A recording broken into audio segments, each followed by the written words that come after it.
Assalamualaikum, selamat sejahtera, Tajahau dan Wanakkam kepada semua geng bayang yang hadir menonton His Shadows Channel pada hari ini. Seperti biasa, Shadows harap korang semua berada di dalam keadaan baik-baik belaka. Alright, geng bayang semua, pada hari ini Shadows akan berkongsikan dengan geng bayang semua 3 kisah seram pengalaman mereka-mereka ni yang suka berhiking dekat bukit-bukit yang terdapat di Malaysia. Dan Shadows rasa confirm di antara geng bayang semua yang sedang menonton His Shadows Channel sekarang ni berkenaan dengan episod kali ni. Confirm ada di antara korang yang memang sukalah aktiviti hiking ni, sebab ia merupakan satu aktiviti yang sambil kita exercise, menyihatkan badan, sambil tu jugalah kita boleh enjoy dengan pemandangan hutan, pemandangan indah bila dah sampai dekat puncak bukit yang korang nak sampai ataupun korang nak panjat lah. So seperti Shadows katakan tadi, Shadows akan kongsikan dengan geng bayang semua 3 kisah pada hari ini, dan di mana mereka mengalami insiden-insiden yang menyeramkan. So kalau geng bayang semua nak tahu kisah apa ataupun pengalaman apa yang telah dialami oleh hiker-hiker ni, so tanpa buang masa, jom kita pendengarkan 3 kisah seram pengalaman hikers pada hari ini. Tapi sebelum tu, seperti biasa, kita roll intro dulu. Piu.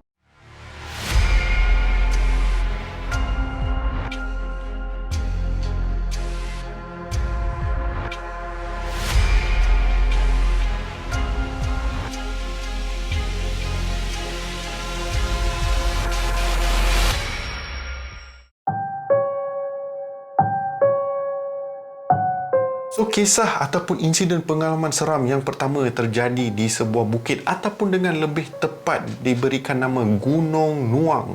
Gunung Nuang ni terletak di Ulu Langat, Selangor. Alright, dengan ketinggian 1493 meter macam tu, ataupun dalam 4900 kaki lah, lebih kurang macam tu lah. Tapi itu hanyalah sekadar background berkenaan dengan gunung ni. And so gunung ni kalau nak sampai ke puncak dia adalah beberapa trail. Shadows mungkin silap. Mana geng hikers yang suka panjat gunung ni, korang boleh perjelaskan dekat ruangan komen lah. Tapi kebanyakan yang Shadows baca pasal review Gunung Nuang ni, dia punya starting point dia dekat Janda Baik tau. Katanya lebih cepat untuk sampai ke puncak adalah dalam 3 jam macam tu. Paling cepatlah 3 jam. Ada juga ambil masa dalam 6 jam, 8 jam. Terpulang kepada keadaan masing-masing. Okey, ada yang sekadar just nak mengambil masa yang lama, just nak enjoy pemandangan dan semua benda tu lah. Alright, so kisah ni berlaku di mana 10 pelajar universiti, di mana mereka adalah satu aktiviti di mana diorang akan panjat ke Gunung Nuang ni, dan diorang akan berkemah dekat situ selama sehari macam tu tau. And Shadows tak tahu sama ada tempat tu boleh berkemah ke tak, tapi mungkin boleh. Alright, yang mana seperti Shadows katakan tadi, korang boleh share dekat ruangan komen sama ada tempat tu boleh berkemah ke tak boleh lah. Kisah ni macam Shadows katakan tadi, di mana 10 pelajar daripada satu universiti ni, kira diorang ni dapatlah peluang untuk panjat Gunung Nuang ni sambil tu berkemah dekat situ, sebab diorang nak enjoy apa orang kata sunrise ataupun time matahari terbit macam tu. Diorang dapatlah nak enjoy pemandangan di kawasan sekelilingnya. So kumpulan ni diorang tak adalah panjat seorang-seorang, diorang ditemani oleh Malim Gunung. Malim Gunung ataupun lebih dikenali sebagai Mountain Ranger, di mana adalah pakar-pakarnya yang akan menemani diorang sepanjang diorang naik ke atas. So sebelum diorang ni naik ke atas, semestinya adalah briefing yang diberikan, apa boleh buat, apa tak boleh buat, ke mana nak pergi kan, semua benda tu kan. Kalau nak guna tandas ke apa, semua tu diterangkan secara terperinci agar budak-budak ni bila diorang naik, tak adalah diorang buat benda-benda pelik. And obviously bila kita masuk hutan, confirm lah ada pantang larang dia yang kena ikut, sebab takut hilang sorok di bunian ke, ataupun something berlaku ke, jatuh gaung ke apa benda, semua benda tu lah. So setelah di brief oleh si Malim Gunung ni, so 10 pelajar universiti ni pun teruslah aktiviti diorang dengan memanjat Gunung Nuang ni. And diorang mulakan ekspedisi ni time pukul 3 macam tu lah, sebab diorang nak sampai ke puncak at least time-time nak senja macam tu, so dapatlah tengok time matahari terjunam. Tiba mat terjunam, sunset. Senang cerita macam tu lah. So diorang pun semua memulakan perjalanan diorang dalam pukul 3 macam tu. Dan seperti biasa, diorang akan redah segala hutan semua benda lah, panjat sini panjat sana dengan berlumpur lah apa bagai. Tapi tak tahulah betul ke tak lah. Mengikut review, ada yang kata untuk panjat gunung ni tak adalah sebenarnya susah sangat. Kira orang yang tak biasa panjat pun boleh panjat. Cerita dia lah. So tak adalah 10 pelajar ni mengalami apa-apa kesukaran. And seperti Shadows katakan tadi, diorang ditemani oleh Malim Gunung. And apabila diorang sampai dekat puncak Gunung Nuang tu, diorang pun start lah pasang kemah, everything all, and prepare lah segala benda yang patut di prepare. And seperti biasa, lepas dah set up semua benda tu, Malim Gunung tu pun bagilah salah satu brief lagi, kira brief yang terakhir untuk hari tu, di mana dia bagi tahu sekiranya pelajar-pelajar ni ada benda-benda ataupun apa-apa aktiviti yang diorang lakukan, make sure dalam pukul 7 macam tu dan pukul 12 malam jangan terlalu bising, jangan buat benda-benda yang merepek. Sebab apa? Takut nanti ada benda-benda tak manis berlaku. So diorang yang pelajar-pelajar ni pun jam lah apa yang nak berlaku kan dekat atas bukit ni kan. And obviously adalah di antara mereka, semestinya ada dalam 10 orang ke 20 orang ke, confirm ada 2-3 ni yang jenis suka mencabar. Suka mencabar kira start lah apa orang cakap jangan buat, diorang akan buat. Orang cakap jangan ambil barang-barang ataupun ambil benda-benda yang diorang jumpa dalam hutan tu, diorang akan ambil. Diorang lah geng-geng yang orang kata suka mencabar apa yang malim gunung ataupun sesiapalah yang bagi amaran supaya jangan buat benda-benda tu. So selepas dah selesai brief everything all dekat puncak gunung tu, diorang pun santai, relax, bersembang everything all. And dua sahabat ni yang bernama Hadi dan Megat. So Hadi dan Megat ni, diorang ni memang dah rapat lah, kawan yang orang kata tak boleh renggang macam tu tau. And apa-apa yang diorang buat mesti bersama-sama. So Hadi dengan Megat ni, diorang berkemah satu kemah ni. Okay, so diorang macam biasalah sembang, chill, lepak semua benda tu sampailah dekat nak pukul 7 macam tu tau. Dan lepas tu si Megat ni bagi tahu si Hadi, kau ingat tak apa yang Maling Gunung tadi bagi tahu kan, yang kita tak boleh buat ni kan. Apa kata kita just jauhkan diri sikit daripada kawasan kemah, kita pergilah cari benda-benda ke kan, buat something ke kan. Tak tahu kenapa apa yang dipikirkan oleh si Megat ni yang dia decide untuk buat benda-benda macam ni. Patutnya follow lah kan, kau dah ada kat tempat tu, janganlah buat benda pelik kan. Tapi yes, benda macam ni still akan berlaku. So Hadi pada awalnya tak setujulah dengan apa yang Megat nak lakukan. Tapi si Megat ni kata, terpulang pada kau, kalau kau nak buat, kau buat, kalau kau tak nak buat, lantak kau lah, aku buatlah seorang-seorang kan. Namun Hadi berasa macam dia berasa bertanggungjawab macam tu lah. Kalau dia biar member dia seorang-seorang, nanti naya mat. So time tu dah pukul 7.30 kan, dekat pukul 8 macam tu. Dan lepas tu diorang pun pulang ke kemah, yang dua orang ni, Megat dan Hadi ni, pada awal tak ada apa yang berlaku lah. So diorang pun chill, sembang dengan rakan-rakan yang lain everything all. Sampailah dekat pukul 10 macam tu tau, di mana Megat terdengar seperti ada orang memanggil namanya daripada belakang kawasan hutan tu tau. So si Megat ni pun duk usah, siapa yang asyik panggil aku ni? Nak kata member semua ada dekat bahagian depan, tak ada pula ada dekat bahagian belakang. Dan si Megat ni pun bagi tahu lah si Hadi, weh, kau ada dengar tak orang panggil nama aku? Hadi pula cakap, tak ada pula aku dengar siapa-siapa panggil nama kau biar betul kan? Dan Megat bagi tahu, tak betul, aku memang dengar seperti ada orang yang memanggil nama aku. Dan Hadi cakap, just abaikan, jangan layan, sebab lagi kau layan nanti benda-benda tak manis akan berlaku lah. So Megat pun decide untuk abaikan and just layan lah si Hadi bersama dengan rakan-rakan dia yang lain. Sampailah satu momen dekat pukul 12 malam tu, lepas dah semua dah penat everything all, semua nak masuk tidur lah. So Megat dan Hadi juga pun masuk lah dekat kemah diorang, and diorang chill time tu belum tidur lagi, sembang semua benda tu lah dekat kawasan luar kemah tu, dekat kawasan luar kemah tu. Sampailah satu momen di mana Megat terdiam, tergamam buat sementara waktu tau, and Hadi pun macam, weh, apa hal kau ni? Dan Megat still tergamam tau, macam dia seolah-olah terpaku kat situ, tak boleh buat apa-apa tau. Sampailah si Hadi bagi si Megat ni satu penyepak macam tu, tak adalah penyepak kuat, lembut lah penyepak tu. Tiba-tiba Megat tersedar tau. Terus si Megat ni genggam bahu si Hadi ni and cuba goncangkan, kata ada sesuatu dekat belakang Hadi. And Hadi pun pandang belakang and Hadi tak nampak apa-apa tau. Yang Hadi bagi tahu Megat, apa sebenarnya yang kau nampak? Lalu Megat pun bagi tahu yang dia nampak ada seorang wanita bersama satu budak macam tu berdiri dekat dalam hutan sedang memerhati si Megat tau. So Hadi pun time tu dah meremang bulu dia and rasa tak senang hati lah, and dia pun nak pergi bagi tahu Malim Gunung tu. Tapi sebelum dia sempat nak bagi tahu, Megat pegang tangan si Hadi ni cakap, tak payah pergi bagi tahu Malim Gunung tu. Dan Hadi pun rasa pelik lah, apa tak boleh bagi tahu, dah kau nampak benda-benda yang tak patut nampak kan nanti apa-apa jadi dekat budak-budak yang lain dekat kemah ni, satu hal lah, better lah aku pergi bagi warning dulu. And Megat pun bagi tahu si Hadi time yang diorang pukul 7 tadi, yang diorang keluar kejap tu kan, yang kira berjauhan sikit lah daripada kawasan tapak perkemahan diorang tu. Apa yang si Megat ni buat, si Megat ni ternampak seperti ada satu bunga macam tu yang agak cantik lah. Konon dia dah ambil bunga ni, dia nak bagi girlfriend dia yang dekat bawah lah, yang tak follow ataupun join ekspedisi ni. So Hadi pun tanya, mana kalau tak bunga tu? And si Megat pun tunjuklah dekat kawasan belakang kemah tu ada satu bunga kat situ, di mana si Megat ni sorok lah daripada pandangan orang ramai. Hadi time tu dah panas hati lah. Hadi pun beritahu Megat, bukan ke tadi kita dah debrief jangan ambil ataupun kutip apa-apa yang ada dalam hutan ni, yang kau pergi ambil kenapa? So Megat pun cakap, tak ada, bunga tu cantik, so aku decide untuk ambil lah tu lah.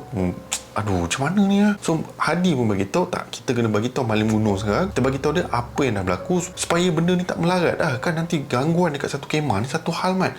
So Hadi dan juga Megat pergilah berjumpa dengan Malim Gunong and bagi tahulah apa yang telah berlaku. And raut wajah Malim Gunong tu terus menjadi bengis tau. Sebab apa? Dia dah pesan dah, dia dah bagi tahu jangan buat benda-benda yang pelik. Namun yelah, benda nak jadi kan. So si Malim Gunong ni minta dekat Megat bunga tu, and dia pun ambil bunga tu and pergilah ke tempat di mana Megat jumpa bunga tu tadi tau. And lepas berapa minit macam tu, Malim Gunong ni pun pulang semula ke tempat tu and suruh Megat dan juga Hadi untuk masuk tidur. And Hadi pada waktu tu dia ada perasaan ingin tahu, dia nak tahulah apa sebenarnya yang dah berlaku. So Malim Gunong cakap, tak elok kita cakap benda ni dekat sini sekarang. Nanti esok once kita dah turun, aku ceritalah dekat korang berdua apa sebenarnya yang berlaku. Aku akan cerita dekat korang berdua je, aku takkan cerita dekat lain. Sebab apa? Takut nanti menakut-nakutkan dorang. So Megat dan Hadi pun setuju, masuklah tidur. And keesokan hari selepas subuh macam tu, dorang pun start pack semua barang-barang dorang and dorang pun turun semula ke Janda Baik. And lepas dah sampai ke bawah, Megat dan Hadi pun jumpalah Malim Gunong tu sebelum mereka pulang ke rumah masing-masing. So Malim Gunong tu pun menceritakan ada satu kisah yang amat mengerikan yang telah berlaku dekat puncak Gunung Nuang. So mengikut kisah, dekat atas Gunung Nuang tu berlaku satu insiden di mana ada seorang gadis yang pada ketika itu mengandung tau. Tapi tak tahu apa sebab yang membuat gadis tersebut lari ke Gunung Nuang tu. Katanya penduduk kampung ni tak puas hati dengan apa yang telah berlaku dekat gadis tu. Kononnya kira benda-benda yang tak baik lah. Alright, sebab sampai mengandung tak berbapa and everything lah. Perempuan tu pun naik ke Gunung Nuang and pada ketika itulah wanita tu melahirkan anaknya dekat situ. Namun disebabkan perdarahan yang terlalu banyak and also bayi tu pun lahir dalam keadaan yang ialah dalam hutan yang everything all, benda semua tak rapi semua benda tu. Lalu kedua-duanya pun meninggal dekat Gunung Nuang. And apa yang lagi epic is that mayat ibu dan juga anak yang telah baru dilahirkan tu dijumpai oleh orang asli yang berada dekat kawasan situ tau. And apa yang orang asli ni dah buat, instead of bawa mayat tersebut turun ke bawah, orang asli tersebut kebumikan ibu dan juga anak dekat kawasan Gunung Nuang tu tau. Tapi diorang tak kebumikan seperti mana cara orang Islam tanam, iaitu dengan baring tanam macam tu lah. Cara yang orang asli tu tanam dengan secara menegak tau. So diorang tanam ibu dan anak tu consider macam berdiri macam tu lah, and kemudiannya dikebumikan. And dikatakan selepas insiden tersebut bermacam-macam gangguan yang berlaku dekat tempat tu, and selalunya berjumpalah dengan gadis dan juga anak yang dilahirkan tu tau. And depend juga pada situasi, ada yang kata nampak seorang gadis dengan budak yang dalam lingkungan 5-6 tahun macam tu ataupun 10 tahun. It depend pada orang yang nampak dengan makhluk tu tau. So selepas Megat dan juga Hadi dengar kisah tersebut, Megat berasa amat bersyukur sebab apa? Dia hanya nampak kelibat wanita tersebut berada dekat situ tau. Nasib baiklah tak ada benda yang lebih epik seperti ialah kena sorok ke ataupun kena histeria ke, kena rasuk ke. Nasib baiklah hanya penampakan yang si Megat ni nampak dekat Gunung Nuang.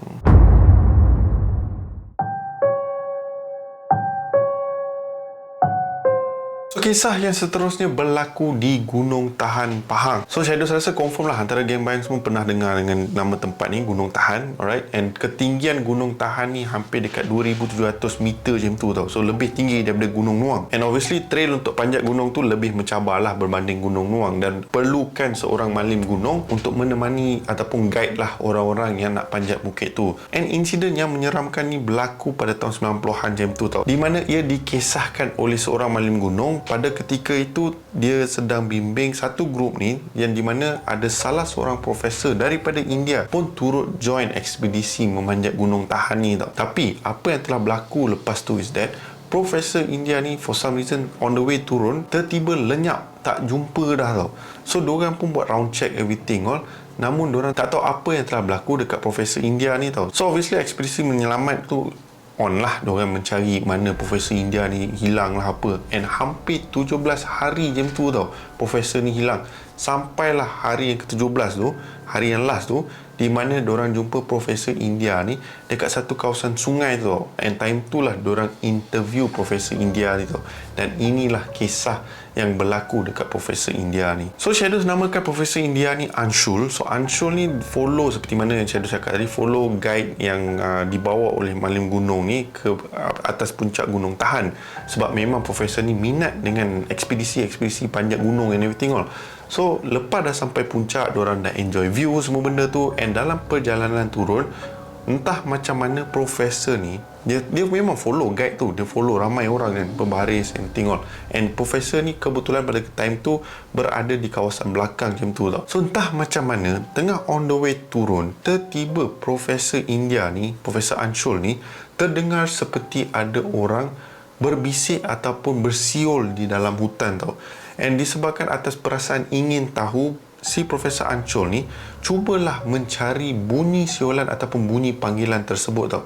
Sebab bagi dia ini nak kata bunyi burung bukan bunyi burung, nak kata bunyi binatang pun bukan bunyi binatang. So bagi dia, seperti saya cakap tadi, perasaan ingin tahu dia sampai end up dia keluar daripada barisan yang mana kira follow lah Malim Gunung ni time on the way turun ke bawah. So tak tahu macam mana dia menghilangkan diri. Sebab apa? Malim Gunung yang jaga di bahagian belakang pun tak sedar akan kehilangan Profesor Anshul ni tau. So apa yang berlaku lepas tu, si Profesor Anshul ni duk mencari-cari tau, mana datang siulan tu, namun tak jumpa. And lepas kecewa dengan apa yang telah berlaku, Profesor Anshul ni dengan harapan fikir dia dapat naik balik ke tempat di mana diorang turun. And time tu lah di mana Profesor Anshul ni tak jumpa jalan keluar tau. Dia duduk pusing-pusing dekat kawasan hutan tu tau. And member dah start panik dah. Dia cuba menjerit, dia cuba macam-macam lah. And time tu korang bayangkan lah, handphone memang semua tak ada lah kan. Tapi kalau ada handphone pun confirm tak ada line kan. Standard lah dekat kawasan hutan. Tiba-tiba ada line, pelik kan. So Profesor Anshul ni duk mencari jalan untuk keluar daripada kawasan tersebut tau. Namun tak jumpa-jumpa ke. And nasib baiklah Profesor ni, dia ada skill survival lah dekat dalam hutan tu. Dia tahulah buah apa yang boleh makan, macam mana nak start unggun api, semua benda tu lah. So geng bayang semua bayangkan selama 17 hari Profesor Anshul dekat situ tau. Namun tak ada benda-benda yang menyeramkan berlaku ataupun penampakan yang menyeramkan berlaku sepanjang 17 hari tu, time dia sesat dalam hutan tu tau. Apa yang membuat si Profesor ni jumpa dengan kawasan sungai di mana geng-geng mountain ranger ni jumpa Profesor Anshul ni adalah pada suatu hari ni, time tu hari kedua ke hari ketiga sebelum si Profesor Anshul ni dijumpai, dia kata dia dengar seperti ada suara memanggil dia tau. So suara yang memanggil ni, kononnya Profesor Anshul ni ingat kot mountain ranger yang memanggil dia ke, ataupun ada ekspedisi lain yang sedang on the way naik, and dia dengar lah bunyi-bunyi suara ni. So dia pun follow lah bunyi suara tu, sampailah satu momen di mana dia sampai dekat kawasan sungai. And time tu lah dia dah buntu lah. Dia tak tahu apa nak buat sebab still tak jumpa sesiapa pun. So apa yang dia decide adalah dia follow laluan sungai tu, sampailah di mana hari ke-17 Profesor Anshul dijumpai oleh Malim Gunung tau. And seperti Shadows katakan tadi, story ni bagi Shadows agak simple, tapi Shadows just nak geng bayang semua bayangkan perasaan korang semua kalau katakan korang tersesat di dalam hutan tau. Tolak tepi lah, disorok dek bunian ke ataupun apa ke. Just bayangkan korang berseorangan di dalam hutan. And yelah, bukan hanya ditemani hantu-hantu yang ada dalam hutan, tapi yang lagi menyeramkan ditemani oleh haiwan-haiwan yang liar yang berada dalam hutan tu. Nasib baik member tak kena terkam dengan harimau ke, ataupun kena sodok dengan gajah ke apa lah, tu dah satu hal lah. Namun apa yang Profesor Anshul ni bagi tahu, apa yang menyelamatkan dia pada hari itu adalah bunyi bisikan yang dia dengar memang seolah-olah seperti manusia yang bercakap, yang memanggil semua benda tu. Dia hanya follow suara ataupun bunyi tersebut tau. Sampailah dia tiba dekat kawasan sungai, and di mana di situlah dia decide untuk follow laluan sungai tu. Geng bayang semua bayangkan kalau katakanlah Malim Gunung tak jumpa dia ke apa, memang follow all the way sungai, entah lagi sesilap lagi sesat lah. Tapi nasib baiklah Profesor Anshul ni adalah survival skill, so dapatlah dia selamat daripada apa-apa ancaman, and dapatlah dia menjaga diri dia sepanjang dia berseorangan dekat Gunung Tahan.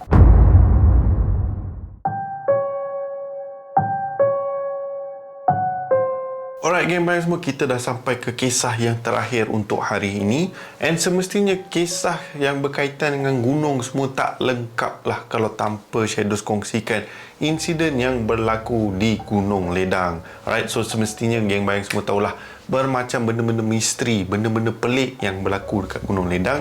So kalau ada di antara korang yang nak hike ke tempat tu, make sure lah baca doa pelindung semua benda supaya elak dah daripada berlaku benda-benda yang menyeramkan. Okey, so insiden yang berlaku dekat Gunung Ledang ni merupakan satu insiden yang dah lama berlaku lah. Bukan baru-baru ke ataupun orang kata time moden-moden lah. Berlaku consider agak lama dah. Sebab insiden ni berlaku dekat salah satu kampung yang terletak dekat dengan Gunung Ledang, and kampung tu dinamakan Kampung Sagil. Okey, so Kampung Sagil ni terletak dekat Tangkak, dekat area Johor lah. Tapi berdekatan gila dengan Melaka tau. Consider dekat-dekat dengan Sepadan lah. Okey, maaf lah kalau geografi lari sikit. Tapi itulah apa berdasarkan apa yang Shadows baca and Shadows check dia punya peta everything all berdekatan lah di antara Melaka dan juga Johor. So insiden ni berlaku dekat satu lelaki ni di mana Shadows namakan dia Azri lah. Okay, so Azri ni salah satu penduduk Kampung Sagil ni. So pada suatu hari ni di mana si Azri ni dia pergi ke kawasan Gunung Ledang ataupun kawasan hutan dekat Gunung Ledang ni, bukan dekat puncak ke apa tapi dekat bawah-bawah tu lah, untuk mencari akar kayu dan semua benda tu lah untuk perubatan dan sebagainya lah. So tengah mencari-cari, tiba-tiba si Azri ni terserempak dengan satu nenek yang berada dekat kawasan situ tau. Azri time benda insiden ni berlaku time siang tau. Azri tak terfikirlah tukut nenek kebayan ke apa ke. Dia hanya fikir mungkin ada orang yang tinggal dekat kawasan kaki bukit Gunung Ledang tu tau. So si Azri pun bertegurlah dengan nenek tersebut tau. Lalu nenek tu pun melayan si Azri ni and tanyalah kepada si Azri apa yang dia buat dekat kawasan sini and everything all. So Azri pun cakap dia sedang mengutip akar kayu and everything all untuk buat perubatan lah. So selepas berapa minit macam tu, lepas dah bersembang and everything all, so Azri pun nak minta diri untuk pulang ke rumah. Namun nenek ni bagi tahu dia tak apalah, sebelum pulang datanglah ke pondok nenek lu, makan everything all, lepas tu pulang lah. And Azri nak tolak pelawa nenek tersebut pun macam tak manis lah kan. Yalah, nenek and dia rasa macam kesian kan. Nenek tu siap offer lagi kan datang ke rumah dia untuk makan. And seperti Shadows katakan tadi, Azri tak terfikir langsung tau ada benda-benda pelik ke hantu ke apa tau, sebab benda ni time siang. So Azri pun mengiyakan and follow lah nenek tu pulang ke pondoknya yang terletak dekat kawasan kaki bukit Gunung Ledang tu. So apabila sampai dekat pondok tersebut, tak adalah nak kata pondok tu menyeramkan ke atau yalah orang kata macam tak selesa lah. Pondok tu nampak memang simple, nampak cantik lah untuk nenek tu stay lah. Lebih kurang macam tu lah cerita dia. So Azri pun naiklah ke dalam pondok tu and sambil tu duduklah dekat kawasan ruang tamu everything all. Sambil tu nenek tu pun persediakanlah makanan untuk si Azri makan. Namun Azri pun rasa bersalah dan bagi tahu lah, dia minta maaf lah sekiranya kehadiran dia dekat pondok tu menyusahkan dia. Namun nenek tu hanya bagi tahu tak apa, tak menyusahkan. Nenek hanya nak bagi Azri makan saja kan, takut kelaparan ke apa ke lah. So Azri pada time tu memang dia dah lapar gila lah. So dia pun menjamu selera, makan. Namun time tu lah baru si Azri berasa pelik tau. Sebab tiap kali dia makan nasi tu, dia rasa seolah-olah nasi tu tak habis-habis tau, tak luak-luak tau. Dia makan benda tu tau, continue. Dan dia pun bagi tahu, wah, nasi yang nenek masak ni dahsyat. Saya rasa macam saya dah makan banyak tapi still banyak lagi atas pinggan saya. Dan nenek tu cakap nasi tu akan habis sekiranya Azri dah rasa cukup kenyang tau. Begitu pula, dahsyat mat. So Azri pun hanya tersenyum and sambunglah makan. Sampailah satu moment tu, time tu member dah rasa kenyang gila lah. And time tu lah seperti apa yang nenek tu cakap, nasi dekat atas pinggan dia pun habis. So Azri pun consider macam dahsyat lah. And memang bagi Azri adalah satu benda yang pelik lah. Sebab dia memang tahu ataupun dia memang ingat sepanjang dia makan nasi tu seolah-olah tak habis ataupun tak kurang daripada pinggan dia tau. Sampailah satu momen bila dia rasa kenyang sangat and time tu lah nasi tu habis. And setelah dah habis selesai makan everything all, si Azri hanya berehat sebentar sambil bersembang dengan nenek tu. And time tu lah si Azri pun bagi tahu nenek tu yang dia nak pulang ke rumah dia. And apabila pulang, tiba-tiba bila sampai ke rumah, ahli keluarga dia semua serabut tau. And bila diorang nampak Azri tiba dekat kawasan rumah tu, diorang semua marah sambil tu risaulah, tanya ke mana si Azri pergi. Dah 3 hari tak balik semua benda tu. Azri dah jam lah. Sekejap. 3 hari? Mana mungkin 3 hari. Baru rasa macam pagi tadi pergi nak kutip akar kayu everything all. Mana mungkin 3 hari. Lalu semua bagi tahu yang si Azri rupa-rupanya telah hilang selama 3 hari tau. And time tu lah bila orang tunjuk tarikh dekat kalender tu, barulah si Azri percaya yang rupa-rupanya dia berada dekat kawasan hutan tu hampir 3 hari tau. And time tu lah Azri dah rasa pelik. Lagi epic is that keesokan hari ni dia pergi dekat kawasan hutan tu untuk mencari nenek dan juga pondok tersebut tau. And si Azri ni still ingat lagi jalan nak pergi ke pondok tu tau. And apabila dia sampai dekat tempat yang kononnya pondok rumah nenek tu, bila dia sampai dekat situ, tak ada satu pondok pun yang ada dekat situ tau. Hanyalah seperti pokok-pokok yang berdahan everything all. Nampak macam pondok tapi bukan pondok tau. Azri time tu terus tergamam and pada waktu yang sama meremang bulu badan dia and seperti tak percaya apa yang telah berlaku ke atas diri Azri tau.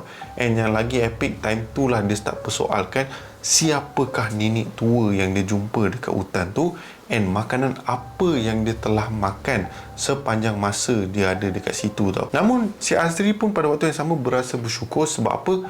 Tak ada benda-benda yang serius ataupun mengerikan berlaku tau. Sebab apa? Nenek yang dia jumpa tu, nak kata wajah yang menyeramkan, tak adalah menyeramkan. Nampak wajah nenek tu tenang, sejuk hati lah orang kata kan bila pandang kan.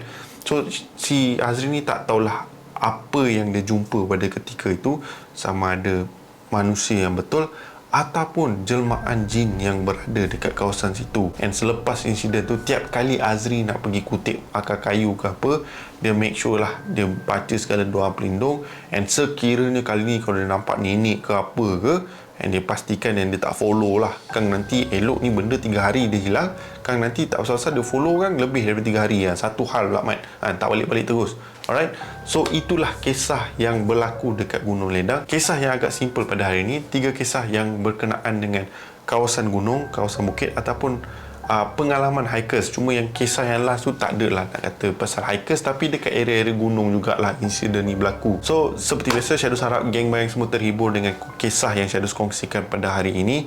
And sekiranya adalah di antara geng-geng bayang semua yang memang orang kata hardcore lah, kaki hiking semua, and kalau korang adalah pengalaman-pengalaman seram yang korang sendiri, korang boleh share dekat ruangan komen ataupun korang boleh email ke email Shadows Channel, ada dekat description di bawah. Korang boleh kongsikan kisah korang, and insyaAllah kalau ada, and Shadows pun akan kongsikan dekat Shadows Channel and siap bagi shoutout macam tu lah. Alright, so seperti biasa, Shadows harap korang semua terhibur dengan kisah pada hari ini. Korang boleh tekan butang like, share dan juga subscribe ke Shadows Channel. And seperti Shadows katakan di video-video sebelum ni, Shadows telah mengaktifkan membership di Shadows Channel ataupun dipanggil membership geng bayang, di mana kalau korang nak support Shadows Channel ni, korang bolehlah join membership geng bayang. Bayaran sebanyak RM5 sebulan. Korang consider amat membantu Shadows dalam mengembangkan lagi YouTube channel, and Shadows akan perbanyakkan lagi ataupun silap buat banyak lagi lah benda-benda yang berbeza sikit lah di konten Shadows Channel. Alright, and seperti biasa, nama aku Shadows, and by the orders of Shadows, stay safe, stay healthy, sehingga kita berjumpa lagi di kisah seram yang akan datang. Assalamualaikum. Bye bye geng bayang semua. Jaga-jaga bila hiking. Peace.